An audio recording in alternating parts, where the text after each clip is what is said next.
সালামু আলাইকুম।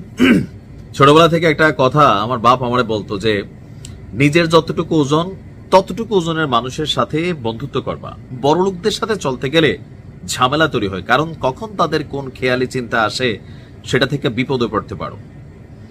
আরেকটা বাক্য বাংলাদেশে আছে যে আমাদের দেশে যেটা আমরা বলি যে পুলিশের সাথে বন্ধুত্ব করা, শত্রুতা করা দুইটাই বিপজ্জনক।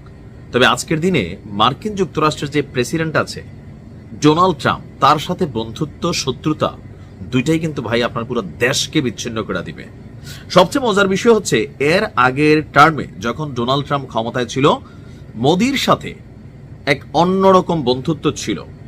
মোদি একজন ভালো বাবা এরকম বক্তব্য কিন্তু দিছিল, এমনকি মোদিও ট্রাম্পের এত ভক্ত ছিল। আবার ভারতীয়রা একাংশের মানুষ ট্রাম্পকে পূজাও করতো, আপনাদের খেয়াল আছে নিশ্চয়ই ওই ঘটনাগুলো। কিন্তু এইবারের টার্মে আইসা টোটালি সম্পর্কের জায়গাটা উল্টাই গেছে।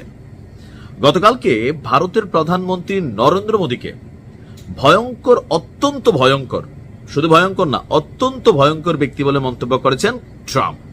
পাশাপাশি কাশ্মীরের পেহেলগামে হামলাকে কেন্দ্র করে ভারত এবং পাকিস্তানের মধ্যে যে যুদ্ধ শুরু হয়েছিল সেটি ট্রাম্পের ফোন কলেই থেমেছিল বলে দাবি করেছে ট্রাম্প।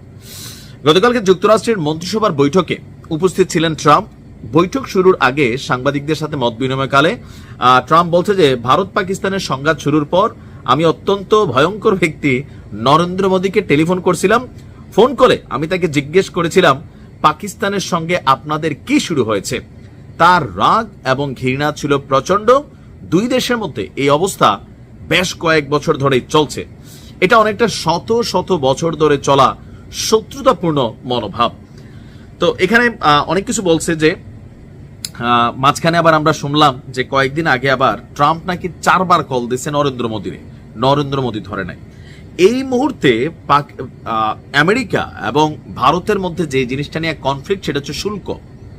ভারতের নরেন্দ্র মোদীও আপনার কিন্তু ঝুঁকেঙ্গানি স্টাইলে আছেন, এমনকি তারা ভিন্ন পন্থা বের করছে, রাশিয়ার সাথে সম্পর্ক গভীর করছে, চীনের সাথে হাত মিলাইতে যাচ্ছে।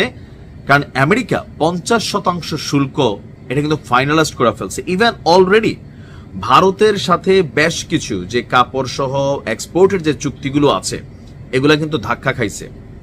এখন এই অবস্থা থেকে ভারতের সরকার স্বাভাবিকভাবে এটা মোদির উপর একটা চাপ পড়ে গেছে যে নরেন্দ্র মোদীর এমনিও ভিত কিন্তু অনেকটা দুর্বল। এবার গাঠবন্ধন করে কিন্তু সরকার তৈরি করছে বিজেপির। এবার ক্ষমতা আসার সিস্টেমটা নিশ্চয়ই আপনাদের খেয়াল আছে। তো এই অবস্থায় ট্রাম্পের সঙ্গে আপনার যে শুল্ক নিয়ে সংঘাত শুরু করছে, এই সংঘাতে নরেন্দ্র মোদী এবং তার মন্ত্রিসভার যারা আছেন তাদের উল্টাপাল্টা কথাবার্তা, আমেরিকাকে চ্যালেঞ্জিং মনোভাবে নিয়ে যাওয়া আর ওই যে উল্টাপাল্টা তথ্য দেওয়া, এগুলোর কারণে কিন্তু ডোনাল্ড ট্রাম্প যথেষ্ট খেপছেন।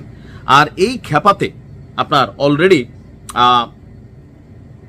দুই দলের মধ্যে ধরেন এখন আমেরিকার সাথে ভারতের পাঙ্গা নেওয়া, ভারতের সাথে আমেরিকার পাঙ্গা নেওয়া, এখানে ভারত ক্ষতিগ্রস্ত হবে। কারণ আমেরিকা আমেরিকাই ভাই, এটা বুঝতে হবে। বাংলাদেশ বলেন, ভারত বলেন, পাকিস্তান বলেন, এখানে আমেরিকা আমেরিকাই। আবার ট্রাম্প দেখেন ভারতকে সাইজ করার জন্য এখন পাকিস্তানের মধ্যে খুব পজিটিভ একটা ইফোর্ট দিচ্ছে। পাকিস্তানের সেনাপ্রধান অসীম মুনিরের সাথে ঘন ঘন কল করে সেখানে নিয়ে যাচ্ছে। অসীম মুনির আবার সেখানে বসে বসে বক্তব্য দিচ্ছে। কেউ কেউ বলছে যে আমেরিকা চাচ্ছে যে পাকিস্তানের সেনাপ্রধান তিনি আগামী দিনের পাক প্রেসিডেন্ট হবে। সো এটা খুবই একটা কনসার্নেবল ইস্যু ভারতের জন্য। কি মনে হয় যে এই যুদ্ধে, যেটা শুল্ক যুদ্ধ বা আভ্যন্তরীণ যে সমস্যাগুলো, এটাতে কে টিকে থাকবে, ভারত নাকি আমেরিকা? 100% আমেরিকা। ভালো থাকুন।